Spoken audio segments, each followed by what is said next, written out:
오늘 본문 말씀을 보겠습니다. 창세기 19장 12절부터 보도록 하겠습니다. 눈으로 같이 읽으시고요. 제가 읽겠습니다. 29절까지 읽도록 하겠습니다. 창세기 19장 12절부터 봅니다. 그 사람들이 롯에게 이르되 이외에 내게 속한 자가 또 있느냐? 내 사이나 자녀나 성중에 내게 속한 자들을 다 성 밖으로 이끌어내라. 그들에 대한 부르짖음이 여호와 앞에 크므로 여호와께서 이곳을 멸하시려고 우리를 보내셨나니 우리가 멸하리라. 롯이 나가서 그 딸들과 결혼할 사이들에게 말하여 이르기를 여호와께서 이 성을 멸하실 터이니 너희는 일어나 이곳에서 떠나라 하되 그의 사이들은 농담으로 여겼더라. 동틀 때 천사가 롯을 재촉하여 이르되 일어나 여기 있는 내 아내와 두 딸을 이끌어내라. 이 성의 제약 중에 함께 멸망할까노라. 그러나 롯이 지체하며 그 사람들이 롯의 손과 그 아내의 손과 두 딸의 손을 잡아 인도하여 성 밖에 두니 여호와께서 그에게 자비를 더하시었더라. 그 사람들이 그들을 밖으로 이끌어낸 후에 이르되 도망하여 생명을 보존하라. 돌아보거나 들에 머물지 말고 산으로 도망하여 멸망함을 면하라. 롯이 그들에게 이르되 내 주여 그리 마옵소서. 주의 종이 주께 은혜를 입었고 주께서 큰 인자를 내게 베푸사 내 생명을 구원하시오나 내가 도마의 산에까지 갈 수 없나이다. 두렵건대 재앙을 만나 죽을까 하나이다. 보소서 저 성읍은 도망가기에 가깝고 작기도 하오니 나를 그곳으로 도망하게 하소서. 이는 작은 성읍이 아니니까 내 생명이 보존되리이다. 그가 그에게 이르되 내가 이 일에도 내 손을 들었은즉 내가 말하는 그 성읍을 멸하지 아니하리니 그리로 속히 도망하라. 내가 거기 이르기까지는 내가 아무 일도 행할 수 없노라 하였더라. 그러므로 그 성읍 이름을 소알이라 불렀더라. 롯이 소알에 들어갈 때 해가 돋았더라. 여호와께서 하늘 곧 여호와께로부터 유황과 불을 소돔과 고모라에 비같이 내리사 그 성들과 온 들과 성에 거주하는 모든 백성과 땅에 낳은 것을 다 엎어 멸하셨더라. 롯의 아내는 뒤를 돌아보았으므로 소금 기둥이 되었더라. 아브라함이 그 아침에 일찍이 일어나 여호와 앞에 서 있던 곳에 이르러 소돔과 고모라와 그 온 지역을 향하여 눈을 들어 연기가 옹기 가마의 연기같이 치솟음을 보았더라. 하나님이 그 지역의 성을 멸하실 때 고 롯이 거주하는 성을 엎으실 때 하나님이 아브라함을 생각하사 롯을 그 엎으신 중에서 내보내셨더라. 아멘. 기도하겠습니다. 주여 아버지 하나님, 주 앞에 들은 예물을 하나님께서 기뻐 흠양하시고 주의 영광 중에 하나님의 은혜로 쓰임받게 하옵소서. 하나님 모든 사랑하는 주의 권속들 심령의 복을 주셔서 날로 주 예수 그리스도 안에서 영적으로 충만케 되길 원하며 믿음의 믿음을 질갑절 더하사 넉넉히 세상과 나와 사단의 시력을 깨뜨려 이기게 하시며 하나님 아버지여 참으로 주께서 인자와 긍휼을 더하사 모든 삶의 정황을 살펴서 심령의 복을 주시되 가정이 평강케 되기를 원하며 자녀들이 형통케 되기를 원하며 모든 생업 위에 부욕케 되기를 원합니다. 하나님 아버지 또한 주의 삶이 무엇인지 깨닫고 알아서 주의 삶을 감당함으로 주님 나라에서 영원한 상급 있게 하옵소서. 몸된 교회를 기억하사 하나님이 교회가 주께 받은 사명이 무엇인지 깨닫고 알아서 온전히 주 앞에 헌신된 복된 교회 이 마지막 시대에 거룩하여 주 앞에 흠이 없는 교회 되게 해주시고 하나님 아버지의 교회의 지경을 넓혀서 하나님의 일들을 감당하게 능한 교회 되도록 주께서 역사하시고 모든 약함과 모든 필요가 무엇인지 아는 주께서 일마다 때마다 함께하사 우리 교회를 붙들고 인도하신 분이 하나님이시고 이 교회의 주인이 하나님 되심을 우리 온 성도와 만민이 알게 하여 주옵소서. 세계 일반에 있는 모든 선교들을 기억하시며 하나님께서 붙잡아 주시고 주께서 뜻하신 모든 일이 성취되도록 권념하여 주옵소서. 주님 이 시간 주 앞에 말씀을 듣고자 합니다. 주께서 말씀을 들을 때 저희들 심령에 하나님의 영광으로 임재해 주시며 말씀이 능력이 되고 생명이 되고 진리가 되어서 하나님이여 참으로 우리가 주의 말씀으로 말미암아 살게 하여 주옵소서. 하나님 아버지여 주께서 참으로 예배하는 교회들을 지켜주시고 또한 아버지의 가정에서 예배하는 성도들을 주께서 불쌍히 주셔서 오늘 이 시간 예배를 통해서 하나님 이 땅에 다시 하나님의 영광으로 채워지며 이 땅의 백성들이 주 앞에 평강을 얻게 하여 주옵소서. 주 앞에 감사할 때마다 우리 예수 그리스도 이름으로 기도하옵나이다. 아멘. 우리 인사를 못 하잖아요. 그러니까 이렇게 좀 이렇게 모션 인사합시다. 그다음 이렇게 사람을 한번 사우로 보고 사인을 보내겠습니다.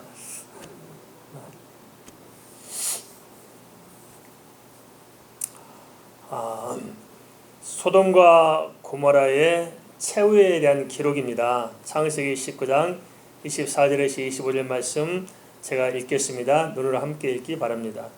여호와께서 하늘 곧 여호와께로부터 유황과 불을 소돔과 고모라에 비같이 내리사 그 성들과 온 들과 성에 거주하는 모든 백성과 땅에 나온 것을 다 멸하셨더라. 창세기 19장은 소돔과 고모라에게 심판을 통해서 마지막 시대의 인류의 최후의 모습이 무엇인가 하는 것을 미리 하나의 샘플로 계시해주고 있습니다. 따라서 당시의 시대상과 오늘날의 시대상을 서로 비교해 본다면 어느 정도 이 시대가 어디로 어떻게 흘러가는지 후속사의 시간표와 또 그 안에서 우리가 어떻게 해야 되는지 그 지침을 읽어낼 수가 있을 것입니다. 당시 소돔과 고모라의 시대와 이 시대의 유사점을 찾아보면 그렇습니다. 첫째, 사람들의 심령이 극단적으로 강팍해지고 타락해져 버렸습니다. 우리 어디 가서 다른 사람에게 말 한마디 잘못 붙였다가는 큰 사건이 벌어집니다. 정말 서로 용서할 줄 모르고 화해할 줄 모르고 사람들이 다 독선적이고 이기적이고 편협해져 가고 있습니다. 둘째는 가치관의 혼란 속에서 우리가 허덕이고 있습니다. 그런데 정작으로 소중한 것은 이 다양한 가치관이 일어나는데 지켜내야 할 전통적이고 성경적인 소중한 가치들은 점점 무너져 가고 있습니다. 소수 인권이라는 가치관을 들고 나오면서 성경적인 가치관인 가정의 거룩함을 파괴하고 있습니다. 셋째는 성도들조차도 마음에 하나님 두기를 싫어해서 점점 자기 욕망과 자기 소견에 옳은 대로 살아가려고 합니다. 껍데기만 크리스찬이지 속에는 예수가 없고 하나님의 영이 사라지고 은혜가 멀어져 있지 않는가 싶습니다. 이런 추세라면 조만간 복음적인 기독교, 성경적인 기독교, 개혁적인 기독교는 쇠약해질 것이고 근본주의 기독교가 없는 자리에 서서히 적그리스도 세력들이 장악하게 될 것입니다. 마지막 시대에 어쩌면 예견된 적그리스도의 강력한 체제가 이제 전 세계의 밑바탕에 접목될 수도 있을 것입니다. 이런 와중에 우리는 어떻게 해야 할까요? 어떻게 하면 이런 다양한 시대의 변수 앞에서 내 영혼을 지키고 어떻게 해야 우리가 하나님 앞에서 흠없는 삶을 살아낼 수가 있겠느냐 하는 것입니다. 앞서 중요한 것은 바른 분별이 아닌가 싶습니다. 분별 자체가 안 되면은 어떤 대책도 있을 수 없을 것입니다. 앞으로는 세대 말의 다양한 기류와 예상치 못한 사건들이 우리를 향해 또 다가올 것입니다. 그런가 하면은 또 개인적으로 보더라도 사람들의 심령이 점점 굳어져서 갈수록 인간관계들이 굉장히 복잡해집니다. 그런 말미암아 사람들이 받는 스트레스는 아주 가중될 것입니다. 어찌 보면 우리는 인류 후속사의 마지막 정점을 지금 살아가고 있는 것 같습니다. 강으로 비하면 그렇습니다. 강물이 쭉 흘러와서 마지막 지점에 도달했는데 이제는 그 지점을 넘어서서 폭포로 떨어지고 있는 그 시점, 그게 지금 후속사의 현 시대의 바로 입장이 그런 것 같습니다. 그럼 우리가 이런 시대에 어떻게 분별하며 살아갈 수 있을까요? 삶의 문제도 그렇습니다. 우리가 성경을 연구하는 방법처럼 텍스트만이 아니라 컨텍스트 역시 마찬가지로 관찰하고 해석하고 적용하는 이 세 가지를 가지고 좀 우리가 좀 접근했으면 좋겠습니다. 첫째, 관찰이 중요합니다. 관찰은 있는 그대로의 사실을 사실로 정확하게 바라볼 수 있는 것이 필요합니다. 무슨 사건이 터졌을 때 사건을 정확히 못 보는 수가 있잖아요. 정확히 봐야 되는데. 둘째는 해석을 잘해야 됩니다. 해석은 뭐냐? 주어진 일을 하나님의 뜻, 하나님의 관점에서 보고 분별해내는 것입니다. 세 번째는 적용을 잘해야 됩니다. 적용 어떻게 해야 될까요? 적용은 하나님께 영광이 되도록 적용해 나가고 우리가 그렇게 결정해 나갈 것입니다. 한데 문제는 관찰부터 정확하지 못한 것이 아니겠냐 싶습니다. 성도들이 이렇게 참 잘 관찰하고 잘 해석하고 잘 적용하는 것 같이 보일지 모릅니다. 다들 내가 잘 살고 있다 생각할 수 있어요. 그런데 가만 보면은 개인적인 일일수록 더 잘 못합니다. 그렇죠? 예를 들어볼까요? 그래서 성도가 서로 갈등을 여기면은 내 잘못이 무엇인가를 생각하기에 도대체 뭔가를 봐야 되는데 나는 100% 옳고 다 남만 잘못됐어요. 그죠? 부부가 싸워도 그렇죠. 나는 아무 문제가 없는데 상대편만 다 100% 잘못된 것처럼 이렇게 생각을 하고 있습니다. 그래서 이렇게 해결할 지점이 없는 거죠. 서로 관찰 자체가 안 되기 때문에. 개인적인 일이든지 시대적인 사건이든지 우리가 관찰을 잘하고 해석을 잘하고 그래야 적용을 잘해 나갈 수 있을 것입니다. 그것이 안 되면은 우리가 항상 실패하는 삶, 하나님 앞에서 영광에 가린 삶을 우리가 살 수밖에 없을 것입니다. 만약 우리가 주어진 시대 상황에 대해서 또 우리 개인적인 일들에 대해서 관찰을 잘못하면 어떻게 될까요? 본문 말씀을 통해서 먼저 살펴보겠습니다. 창세기 19장 14절 말씀 제가 읽겠습니다. 롯이 나가서 그 딸들과 결혼할 사이들에게 말하여 이르기를 여호와께서 이 성을 멸하실 터이니 너희는 일어나 이곳에서 떠나라 하되 그의 사이들은 농담으로 여겼더라. 성경에서 롯의 예비 사이들은 이 세상에 속한 불신자들의 모델입니다. 불신자 누구냐? 바로 롯의 사이들 보면 딱 맞습니다. 이게 불신자들의 모델이거든요. 여호와께서 이 성을 멸할 테니까 이곳을 떠나라고 분명히 이야기해 줬지 않습니까? 그건 어떻게 받아들여요? 농담으로 받아들입니다. 노아 때도 마찬가지입니다. 사람들이 듣질 않아요. 농담으로 받습니다. 지금 이 시대 어떻게 할까요? 오직 예수 그리스도밖에 구원이 없고 예수 믿어야만 되고 회개하고 예수 믿어야만 당신이 산다고 이야기해도 모든 종교에서 벗어나고 이단에서 빠져나오려고 그렇게 해도 농담으로 받고 듣지를 않습니다. 그런 말을 들으면은 그것이 사실인지 아닌지 왜 그렇게 말하는지에 대해서 최소한 생각은 해봐야 알겠습니까? 그죠? 생각은 해봐야죠. 한데 듣지 않습니다. 다가올 상황에 대해서 생각해보지도 않고 자기 자신의 편협한 생각을 가지고 농담으로 판단합니다. 그 결과 어찌 됐습니까?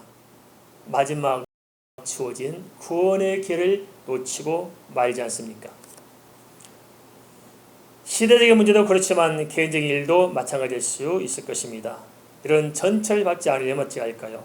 그것은 개인적인 일이나 이 시대적인 일이나 무엇이 사실인지 그 자체가 무엇인지를 정확하게 관찰하는 통찰력이 필요합니다.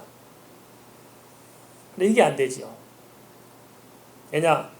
관찰의 도구를 몰라서 그렇습니다. 대부분 그렇습니다. 자기 생각 가지고 쳐다보고 있지 않아요. 안 됩니다. 어떻게 해야 관찰이 되느냐? 그것은 하나님의 기록된 말씀입니다. 주의 말씀을 통해서 봐야 보여지는데 주의 말씀을 놓고 내 생각 가지고 보려니까 안 보이는 것입니다. 내 눈이 가려져 있는데 보일 수 있을까요? 안 됩니다.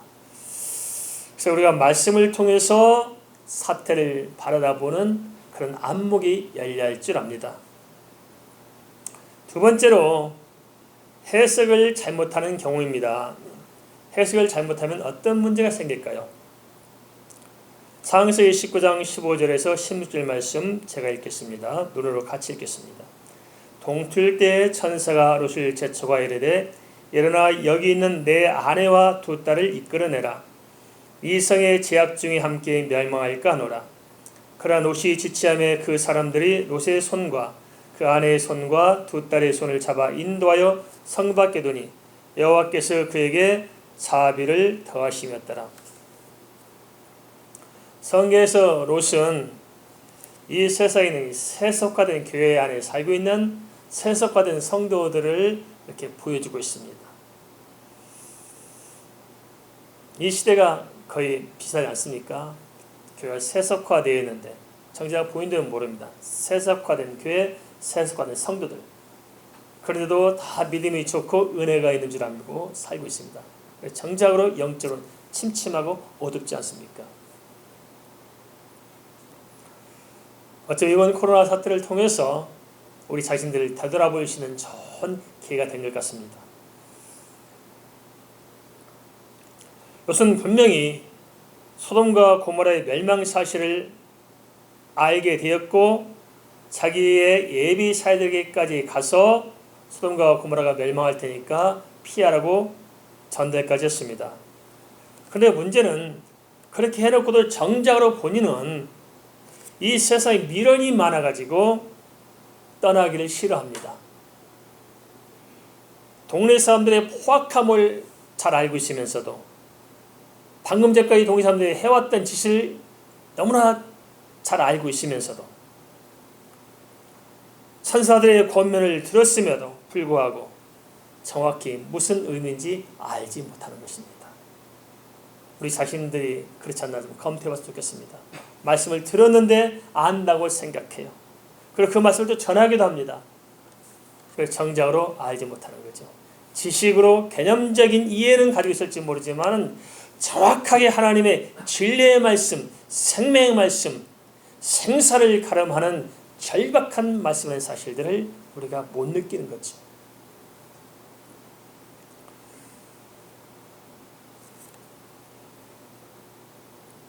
왜 그럴까요?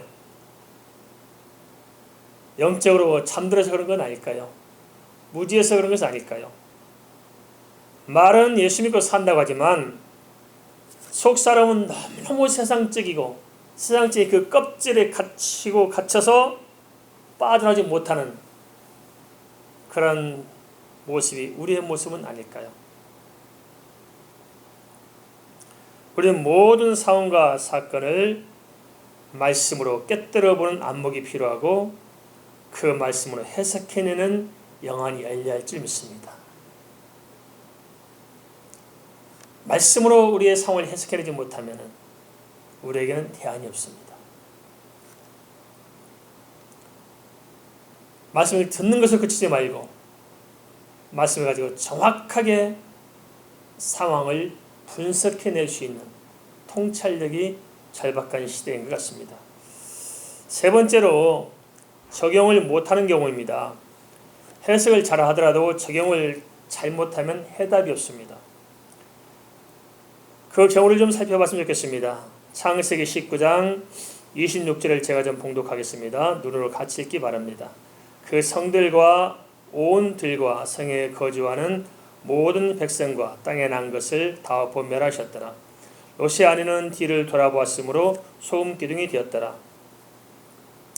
성경에서 롯의 처는 하나님의 구원을 알지 못하고 끝내 다시 세상으로 돌아가는 배도의 모델로 등장하고 있습니다. 롯의 처같이 되지 않기를 바랍니다. 평생 열심히 다 해놓고는 막판에 딴 동네 간 사람들, 이게 곤란합니다. 아마 천국 가보면 참 많이 놀랄 거예요. 그죠? 당연히 왔을 줄 아는 분들이 천국에 안 오고 딴 동네 가 있으면 어떡하죠? 이게 참 심각한 문제입니다. 그렇죠? 그래, 목회자로서 한 명의 목회자로서 목회하면서 이 고심이 있습니다. 바로 그런 점들입니다. 본인들이 생각하는 것과 제가 보는 것이 너무 다르다는 거예요.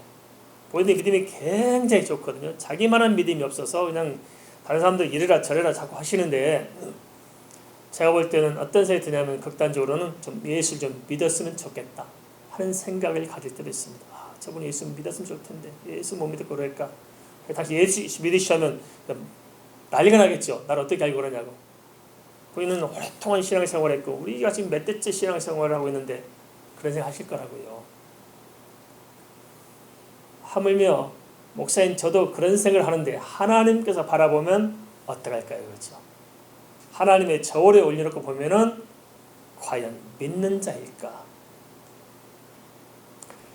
그렇게 살다 보니까 평소에 믿음이 다 좋은 척 하지만은 결정적인 문제가 생기면은 하나님을 떠나는 사람들이 생길 것입니다. 이게 배도입니다. 동네에 말씀드립니다만 이 시대는 배도의 시대입니다. 배도의 시대. 이 배도가 대세가 될 것입니다. 열심히 믿었다고 그것이 중요한 것이 아닙니다. 마지막까지 경주를 마쳐야 그게 온전한 것입니다. 조심해야 됩니다. 하나님께서는 마지막까지 은혜를 베푸셔서 롯의 가족을 소할 땅으로 도피하도록 허락해 주셨습니다. 한데도 불구하고 롯의 처는 어쩌다가 무너지고 맙니다. 다시 세상으로 돌아오자 세상을 바라보고 있었습니다. 왜 그럴까요? 주어진 상황이 무엇인지를 정확하게 관찰도 못했고 또 그것을 정확하게 해석해내지도 못하니까 적용해낼 수가 없는 것입니다. 정확하게 관찰하고 정확하게 해석해야 정확한 적용이 나오는데 그게 안 되는 거죠. 전적으로 타락하고 전적으로 부패한 인간이지만 하나님께서 은혜를 베풀어 주어서 소돔과 고모라에서 벗어났잖아요. 한데도 그럼에도 불구하고 다시 그들이 기어 들어간다면 무슨 대책이 있을까요? 잠시 후면 소돔과 고모라가 불바다가 될 판국인데 그것을 깨닫지 못하고 결단하지 못했습니다. 한데 이것이 어찌 롯의 처 그 사람만의 문제겠습니까? 오늘날 우리 문제는 아닐까요? 어쩌면 크리스천의 대다수가 이렇게 무너져가고 있지 않을까요? 적용해는 무엇일까요? 그것은 내가 무엇을 쫓아 살 것인가를 결단을 내리는 것입니다. 세상을 보고 세상을 쫓아 살 것이냐, 아니면 내 영혼을 생각해서 하나님을 바라보고 그 은혜 가운데 십자가에서 갈 것이냐, 우리가 결단을 내야 됩니다. 우리는 부족하고 연약할 수 있습니다. 그렇지만 방향 설정은 분명히 해야 되고 인생의 목적과 목표는 뚜렷해야 됩니다.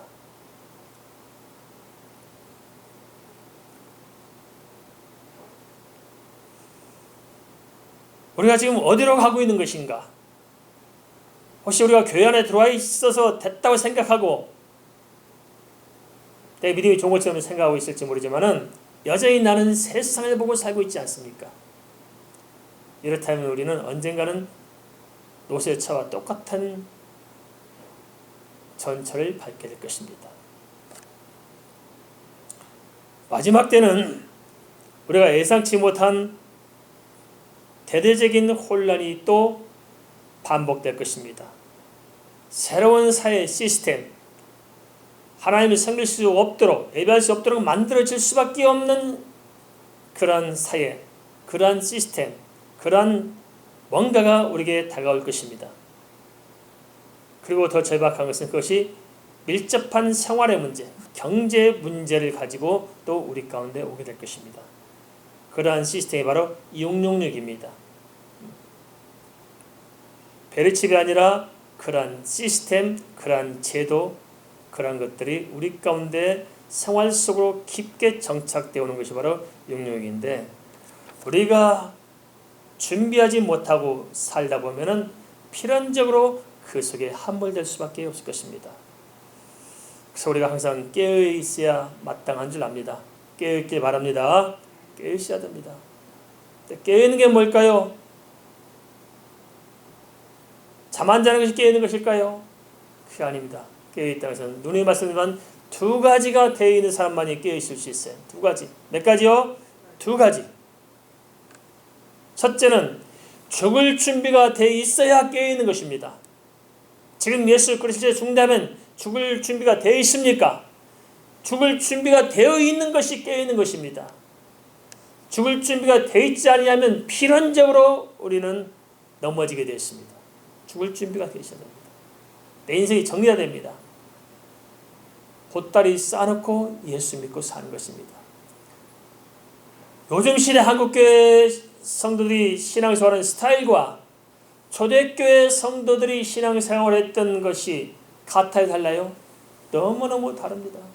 본질적으로 달라요. 초대교회 때는 예수 믿는 것은 곧 죽음입니다.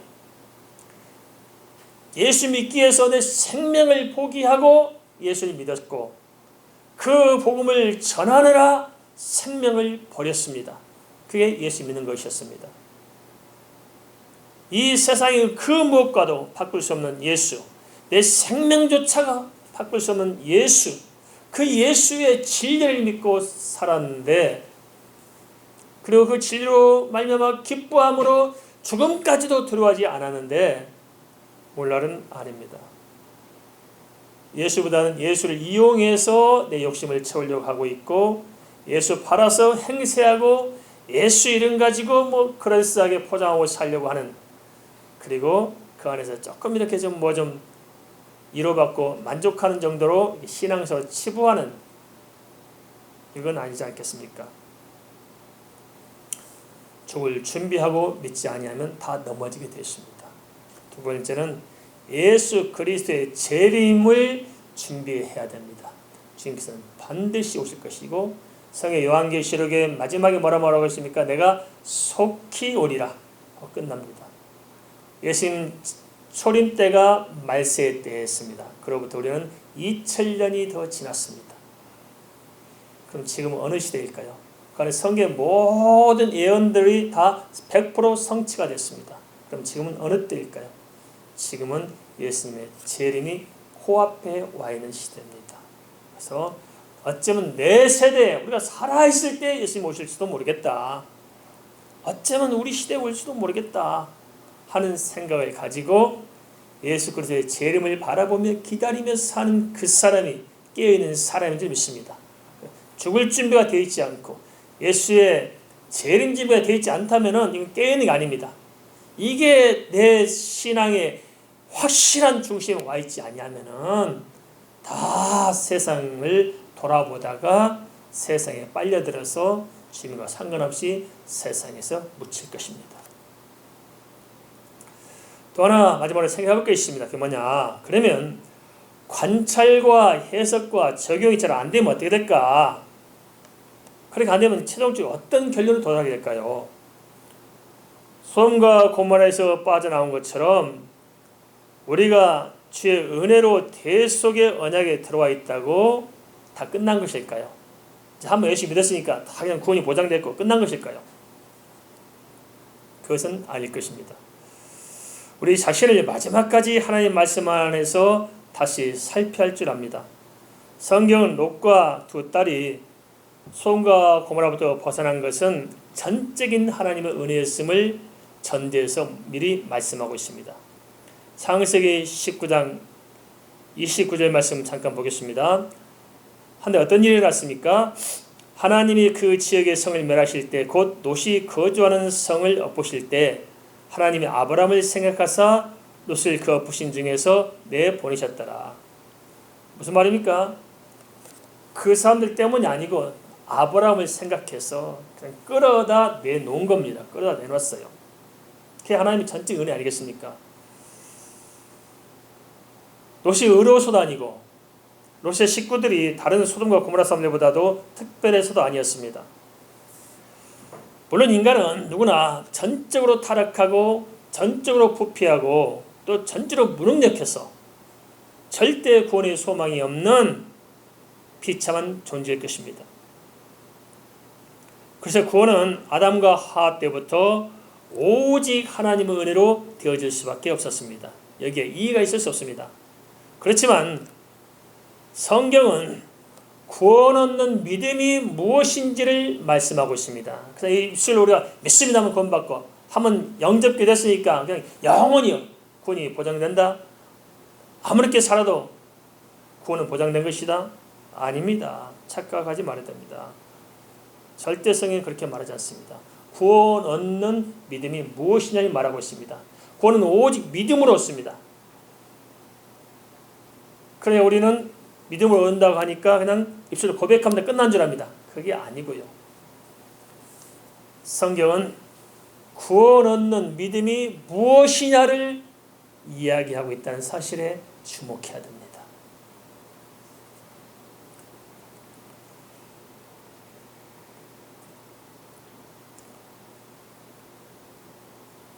성도들이 이 문제가 분명히 되어서 진정한 중생이 일어나야 비로소 성화가 일어납니다.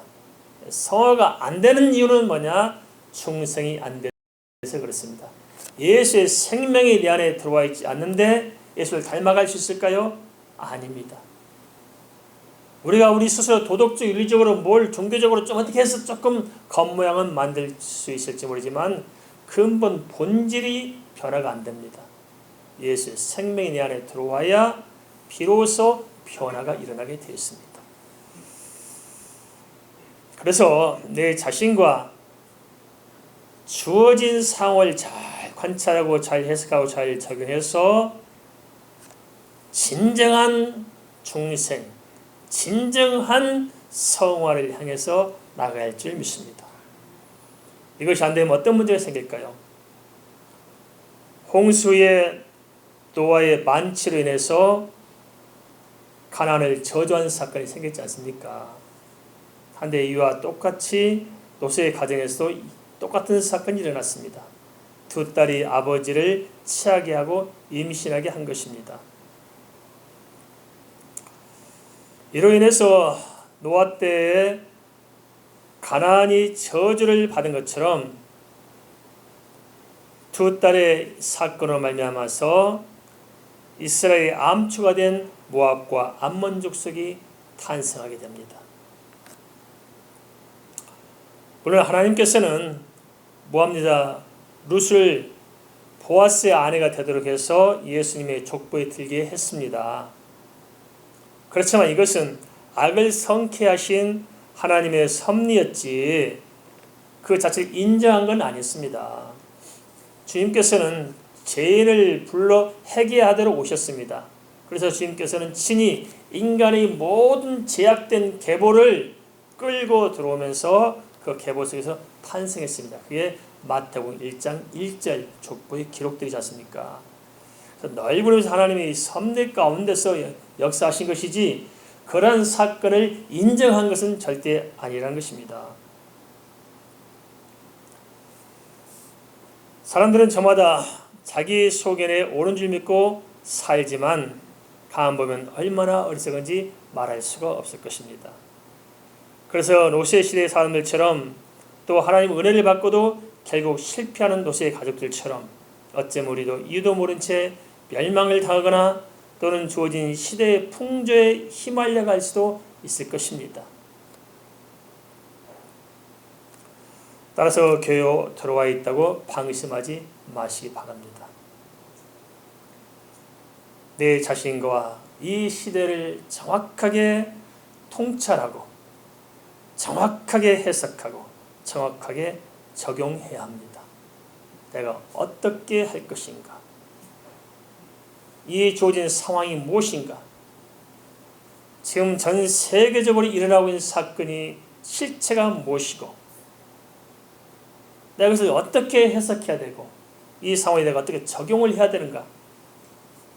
내 좁은 편견과 내 아집과 내 정색 의지에서 결정하지 말고 정확하게 하나님의 관점에서 하나님의 말씀을 가지고 이 시대의 모든 사건이나 또 개인적인 크고 작은 일들이나 정확하게 사실일 수 있도록 사실대로 관찰을 하고 또 그것을 하나님의 관점에서 영적으로 복음적으로 성경적으로 정확하게 해석할 줄 알고 또 그것을 하나님의 영광이 무엇인가 하나님께 초점을 맞추고 하나님의 영광을 위해서 거기에 딱 방향을 맞추고 그리고 그 속에서 내 자신이 진정성이 있는 변화와 성숙을 향해서 나아갈 때 그 사람에게 마지막까지 은혜가 있을 줄 믿습니다. 우리 모두가 하나님의 영광이 되고 그 영광을 선포하는 자리에서 끝까지 살아갈 수 있기를 주의 이름으로 축원을 드립니다.